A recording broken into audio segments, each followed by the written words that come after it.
Hello everyone. Today we are in the chapter 3, which is data and signals. We already know what is data and we will know what is signal. In data we have two types, analog data and digital data. In analog data, which can generate looks like this. This graph is looks like analog signal, and digital signal could be 0 and 1, so the graph will be look like at sharp edges with square shapes. So this is the shape of analog signal and this is the shape of digital signal. The analog data can be continuous, but in digital data which can be discrete value.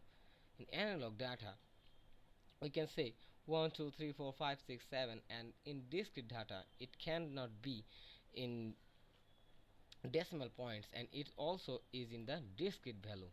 In signal we have analog signal and digital signal. In analog signal we have two types, periodic type and aperodic type. In digital we have the same. Now moving on, periodic signal will looks like this. We have here a time that we have here 2 seconds to go this point from this section to this section. So if it is in if we are in the point 1 second, so this point will in this section. So this have a sequence of time is known as a periodical signal, but in non-periodical signal this will look like this, that it does not have a relation with this time, is known as a non or aperiodical signal. The difference between periodical and aperiodical is given. Have a snap of this. In periodical we have generated a well-defined diagram, but in aperiodical we cannot. So this can be a random signal, but this can be a deterministic signal. In periodical order we can generate a mathematical equation, but in non-periodical we cannot generate that. In periodical and analog signals we have sine waves, which looks like this. Those waves are known as sine waves. Peak amplitude. This highest point of this wave is known as the peak amplitude. So this distance is known as the peak amplitude.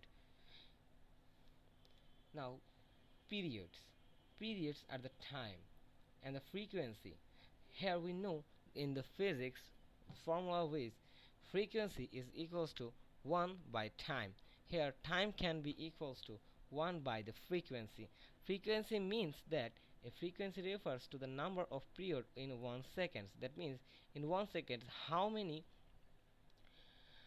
number of frequencies can be generated is known as the frequency.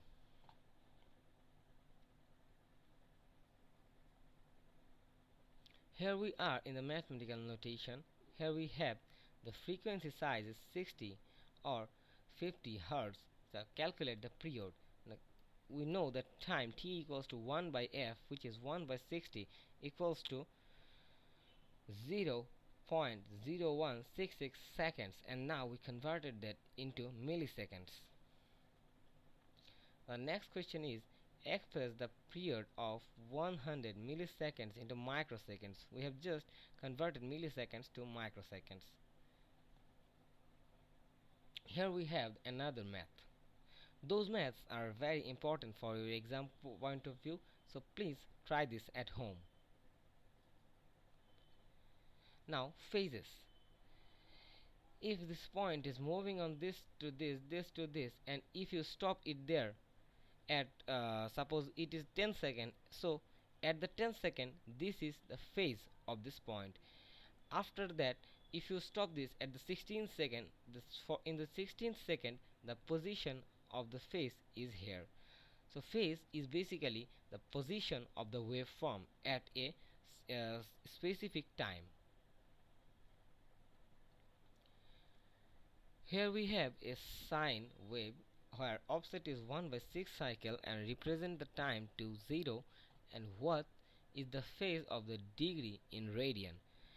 We all know that one complete cycle is 360 degrees, so therefore 1 by 6 cycle is 1 by 6 into 360, which generates 60 degree, and now we will convert this 60 degree into radian by multiply by 2 into pi by 360, which will generate 1.04 radian.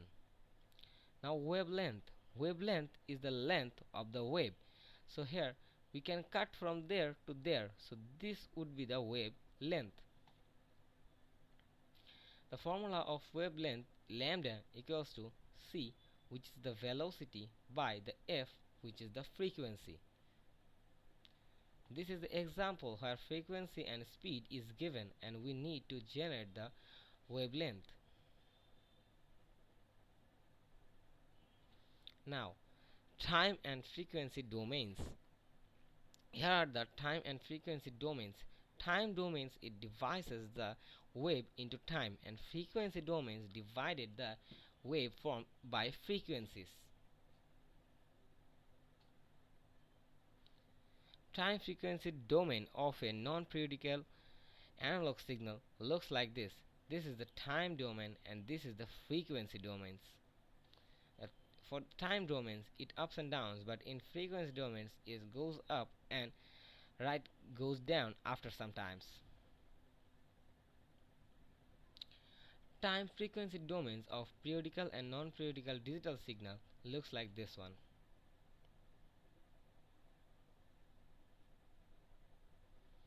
And now we're in the composite section. In composite signal we generally have here one signal which looks like this to this, which are dotted here.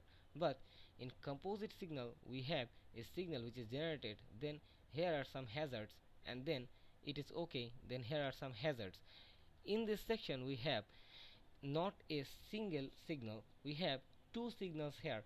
That's why it is known as composite signals. Now the bandwidth. The bandwidth of a composite signal is different between the highest and the lowest frequencies. So the difference between highest and lowest frequencies is known as the bandwidth.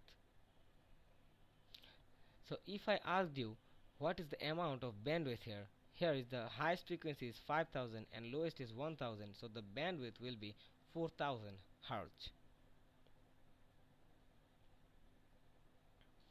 Here are some examples of bandwidth calculations.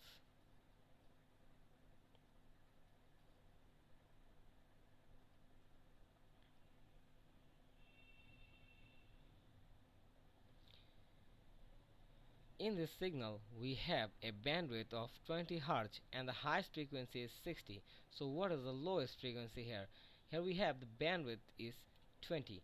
So we know that the bandwidth equals to the highest from minus the lowest from. So the bandwidth is 20 and the highest from is 60. So the minus frequency lowest is equals to 16 minus 20, which is 40 Hz. This is another example of graph that the lowest frequency must be 40 and the highest frequency must be 240. The lowest frequency is 40 and the highest frequency is 240, so the difference between them is 140. So 140 will be the peak point or peak amplitude here. Now digital signals. Digital signals have 8 levels. How many bits are needed in per level? In digital we have two values, 1 and 1 and 0. So we use log 2 to the power 8, and which is 3. Bit rate. The bit rate is the number of bits sent in 1 second and express the bit per second, which is known as BPS.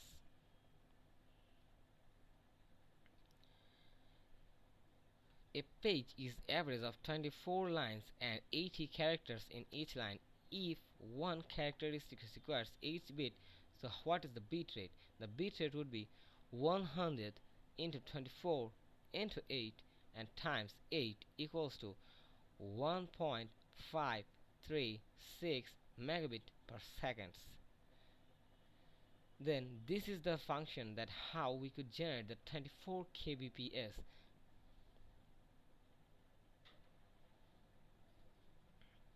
This mathematical notation is very important. In the HD TV screen, normal ratio is 16 to 9.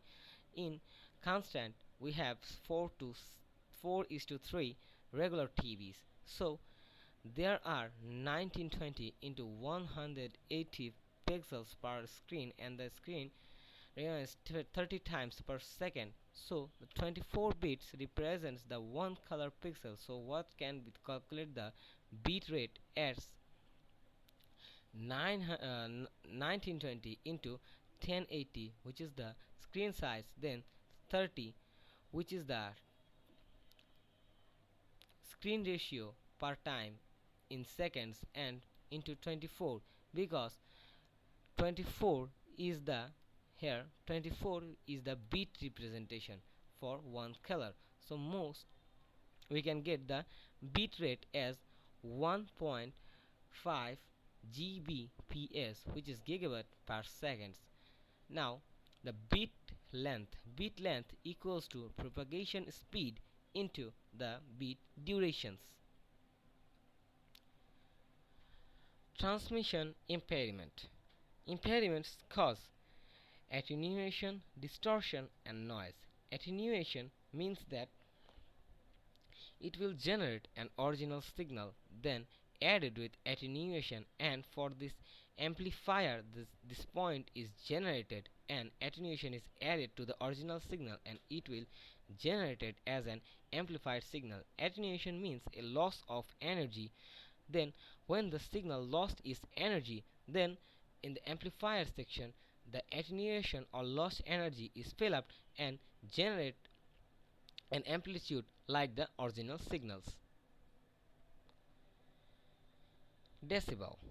The decibel is denoted as dB and measures the relative strength of two signal or one signal at two devices point, and decided in negative if a signal is attenuated and positive if the signal is amplituated. Then dV is equals to 10 into log 10 P2 by P1. For this example, here we have P2 equals to half of P1. So the dV is equals to 10 log 10 P2 by P1, and the value of P2 is half into P1 by P1. Here the value is 10 log 10 into 0.5, which is minus 3 decibel. The math of decibels are very important for your exam point of view, so have a snap of these examples.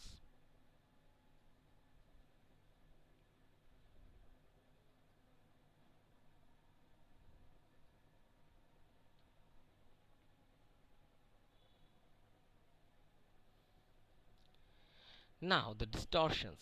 The distortions means that the signal changes its form of shapes.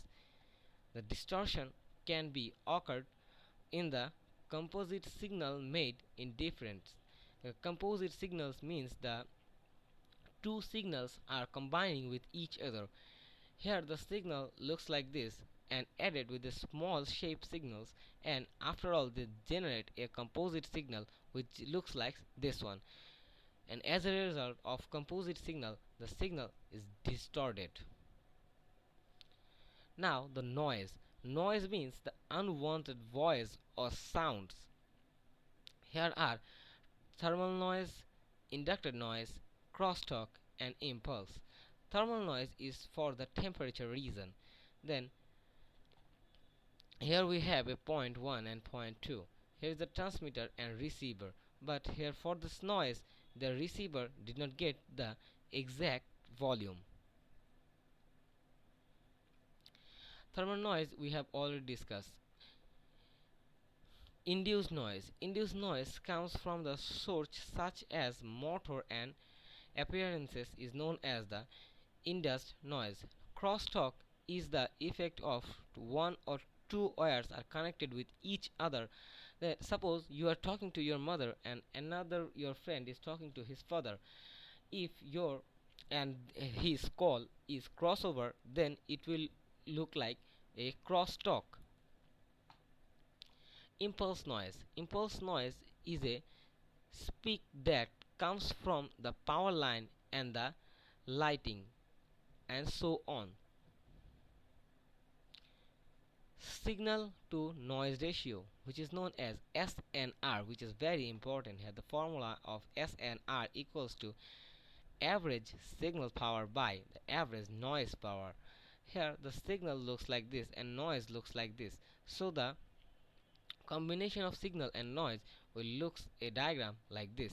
Here is the SNR, which is very high, which is the signal to noise ratio, and if the signal to noise ratio is low, then the signal ratio is low and noise ratio is high, which will generate a signal plus noise, and then the shape will looks like noise. Here the noise is low and signal is high, and in this section signal is low and noise is high, so diagrams looks like this. In SNRdB we have the formula 10 into log 10 into SNR. By using this formula we have done several maths. You can have at a glance of this.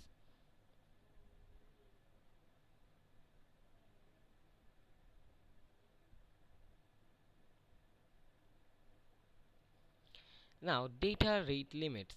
A very important and considerable in data communication is the data rate limitations. The bandwidth are available and the level of signals are used. The quality of channels are leveled in this noise. Here we have nyquist form of noiseless channel and Shannon form of noise channels. In noiseless channels, nyquist bit form are bit rate equals to 2 into bandwidth into log 2 into L. By using this formula we can done those types of math. Here the bandwidth is 3000 and we need to generate the bit rate equals to 2 into 3000 into log 2 to the power 2, which generates 6000 bps.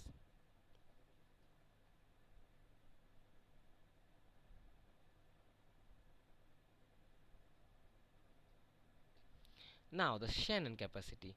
The Shannon capacity, the formula is capacity equals to bandwidth into log 2 into 1 plus SNR. By using this formula of Shannon, we can identify the answers of those types of math. In this given, we have the bandwidth is 3000 from 300 to 3030 for 3300.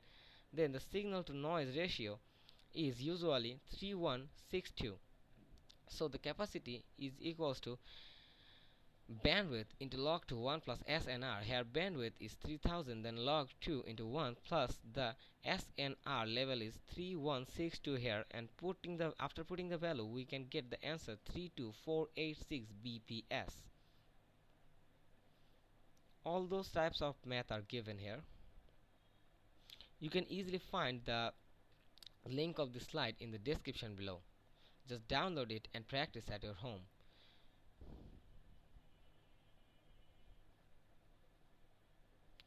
The difference between analog signal and digital signal are very important in the exam question point of view. Have a screenshot and go through them.